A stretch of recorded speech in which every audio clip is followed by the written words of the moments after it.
Welcome to SAT TV News. I am Alicia George. In our top stories, official launch of STARS Food Security Project 2014. St. Kitts investigating large sum of money coming from Iraq. 63 abducted women and girls escaped from Boko Haram. And in sports, regional under-19 tournament to be played in Guyana. Details of these will follow. Welcome back. By introducing organic farming, the newly launched STARS Multi-Purpose Agri-Center is improving the health of the public by increasing the use of local produce. With financial assistance from the Direct Aid Program DAP of the Australian High Commission, the STARS Multi-Purpose Cooperative is expected to develop and implement an economically sustainable program called the STARS Food Security Project 2014. This project, made possible through support from Lifeline Ministries, involved establishing an egg-producing unit of 300 birds. In 2011, we had another beginning, where we re-established the egg production business with a loan from NDFD and help from the Minister of Agriculture. And we got the greenhouse project set up with help from Jeff, I think, and the idea was that the manure from the chickens would recycle and make sure we had organic vegetables. With aid from the Australian High Commission, farmers were able to grow agricultural crops such as carrots, beets, broccoli, cauliflower, and bell peppers fertilizer-free. The official unveiling of the sign indicating the location of the STARS Cooperative took place today, July 11, 2014, in Castle Bruce. During the launch, Mariel Canaville, Cooperative Commissioner, called on the members of the cooperative to assist in the upkeep of the vicinity as a thank you to those who assisted in making it possible. Such a project also provides much comfort to the community, the members, and provides a number of jobs. That's what STARS are doing. They're providing jobs for members of the community. The grant from DAP covered the purchase of chicks, feed and equipment, including a shipping container for feed storage for 6 months. The opening of STARS now means that full egg production and organic farming can begin. Meanwhile, Honorable Johnson Drago, parliamentary representative, described the project as a success story. They've gone through the difficulty. Today there is light at the end of the tunnel. And I'm looking forward to STARS Multi-Purpose Project being one of the pillars supplying both chicken and pork to the abattoir when it comes on stream. Prior to this initiative, the cooperative experienced a number of crises, including storm damage and an incident where a rogue dog killed hundreds of chickens. 74-year-old Reginald Antoine from the community of Atkinson has been pronounced dead. On Thursday, July 10, 2014, at about 8:15 p.m., Antoine was reported to have been attending a birthday party at a friend's house in Bataka when he began having difficulty breathing. This is according to Police Public Relations Officer Inspector John Cabin. First aid was administered by a fire officer who was on the scene, but Reginald became unresponsive. A medical officer was called to the scene and upon examination pronounced him dead. A coroner's inquest has convened and a post-mortem will follow. Investigations are continuing. 18 young people on July 11, 2014 received certificates for their participation in a protocol, etiquette and parliamentary procedures training course organized by the Roseau Central and South District Youth Council in partnership with the National Youth Council. Speaking at the ceremony, Karaya John Baptist, president of Roseau Central and South District Youth Council, said what started out as an idea to assist young persons in gaining further knowledge on behavioral skills and proper ways to conduct meetings turned into an opportunity. She praised course facilitator Rona Riley for a tremendous job. I can attest to the fact that Ms. Riley, you were a godsend. You knew your work and you mastered how to execute it. You applied yourself to the task that you were assigned to. Because of your efforts, these 13-year-olds, these 20 and 20-year-olds today can sit at meetings with ministers and board of directors and apply the same knowledge at meetings with their peers. The 2-month training course included topics such as key elements of protocol, types of motions, business and social media, structure of governments, office of the President, Prime Minister and Parliament, as well as the proper way to dine. Meanwhile, Colbert Pinard, Assistant Chief Youth Development Officer, suggested that the training be implemented in other districts. I wish that same spirit, that same effort could be spread around the other districts, particularly, I must mention, particularly the Rosenhof district and the Northern district. I think the Northern district is the weakest now of the link, and we can have an effective National Youth Council. He commended the Roseau South Youth Council for their initiative, adding that youth centers in other districts can be better utilized. The government of Dominica, in its continued effort to provide traversable road networks across the island, has contributed more financial assistance to the Jalousie Road project in Castle Bruce.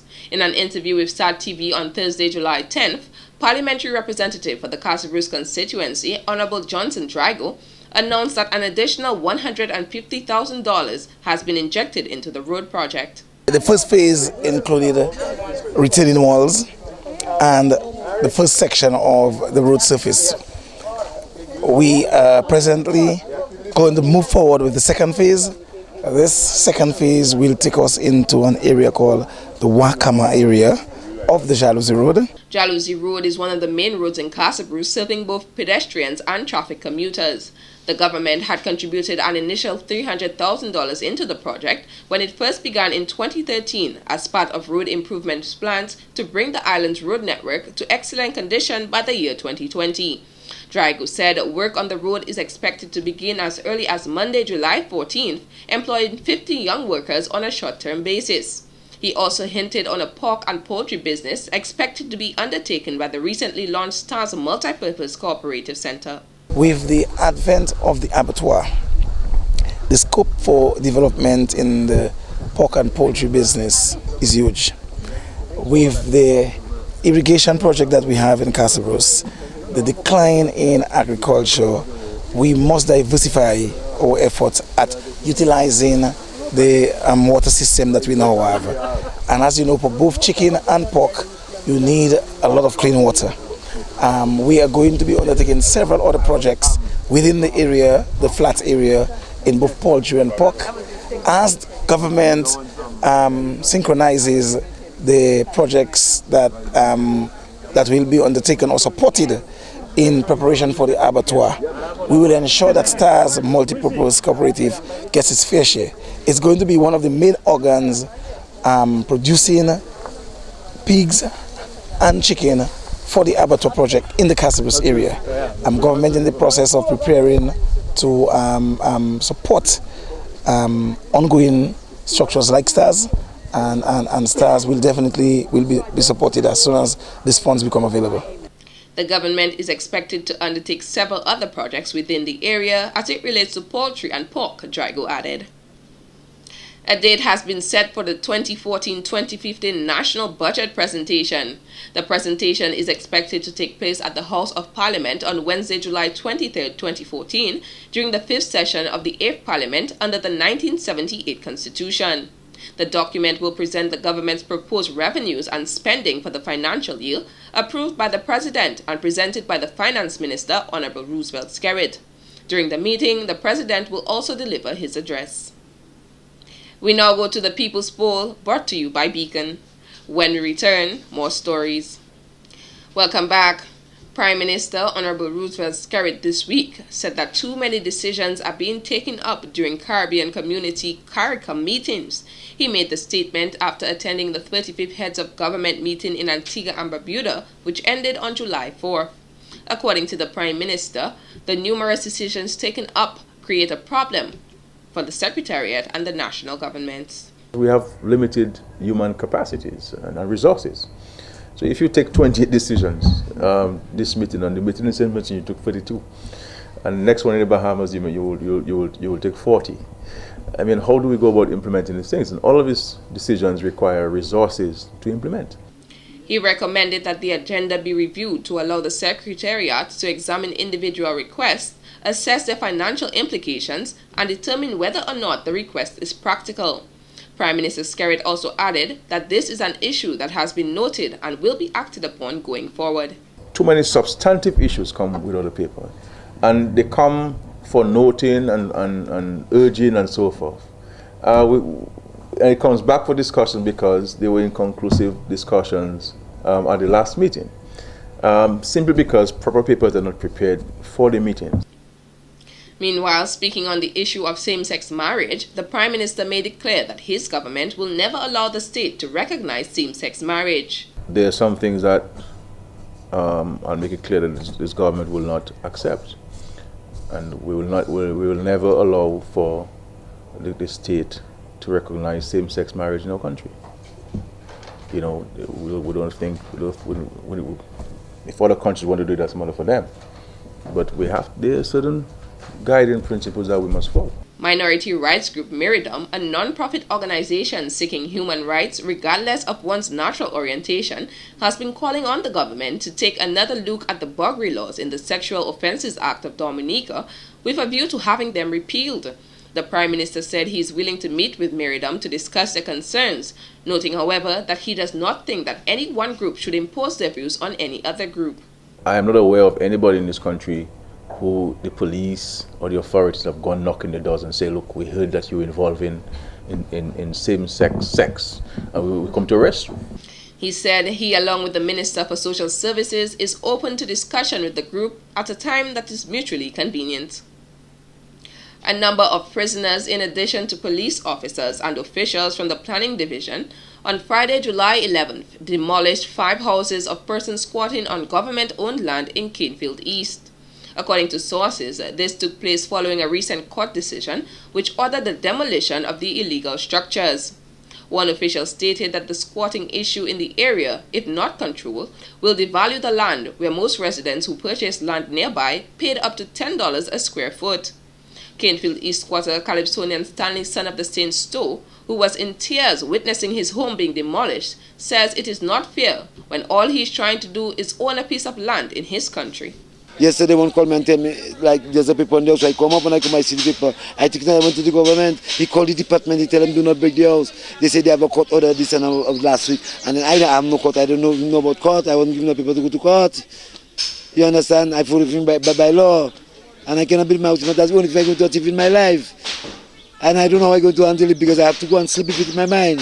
And I have to wake up with it tomorrow. And I have to continue the same problem of my first of my life again. And I need to move on.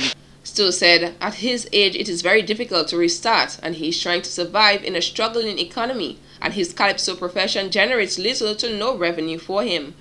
I cannot believe it. I mean, come on, whole day on the phone, whole yesterday, my brother. I do expect me to be one of the people come up there, I say, oh, look, I was come and build my house, and in seconds, up now I don't know who build it. I just turn around and I've been there going to build a house. I see people trying to pay a truck. I can't afford to buy a plywood by Nassif. I think instead, as I finish my truck, I challenge in my house, my brother. I come to get fine by my peace to rest my head, to live my life in peace, to have something of my own income as a Calypsonian, as a representing Calypsonian in this country. He added he has been squatting in the area for 5 years, which excludes him from being a recent squatter whose homes are being demolished. Planning officials noted, however, the illegal squatters were given sufficient notice to vacate the area, but many simply ignored the warnings. Digicel, a major sponsor of DieFest, has continued to support this year's event with a check in the amount of $15,000. The presentation took place on Thursday, July 10th during the event's official launching at Tao Restaurant. Marketing manager of Digicel, Natalie Walsh, stated her company will also make contributions in kind to be used as prizes for various competitions during the event. Meanwhile, President of the Dominica Water Sports Association, DWA, Simon Walsh, stated the event is the longest-running dive festival in the Caribbean, celebrating its 21st year. When we started this, there were a couple of other small festivals going on. Actually, they were quite big dive festivals, but over the years, they stopped doing their dive festivals, whereas we kept going for the full 21 years. And when we started this 21 years ago, we had some different objectives.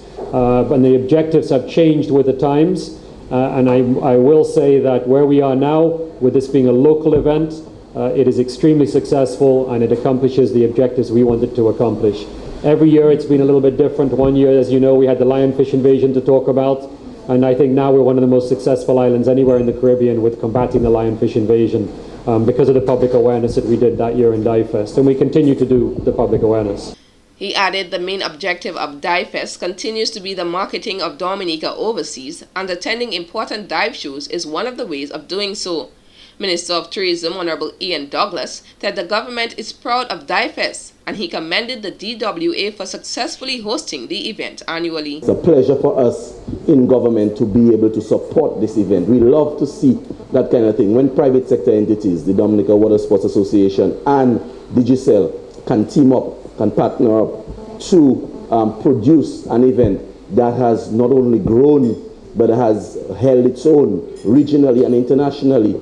Probably the only dive fest still running and the only event of its type that is still ongoing. We're very happy, and we will do whatever it takes to support this event so that it continues. It's very important because it helps the government of Dominica and the Discover Dominica Authority in our drive to promote the destination. We've been challenged by limited air access, and the government recognizes that. That's why we have from the word go invested millions to get persons to the destination, the millions that we've spent on the lengthening of the runway to enable night landing.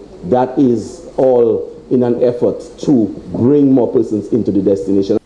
The minister added Dominica is known for having the best dive sites regionally and internationally.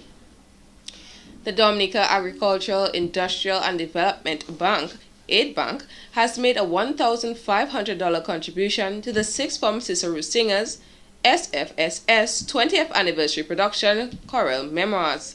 According to Executive Manager of Corporate Affairs, Dr. Emmeline Harris Collymore, the Aid Bank is pleased to support this production and acknowledges the outstanding performances staged throughout the life of the group.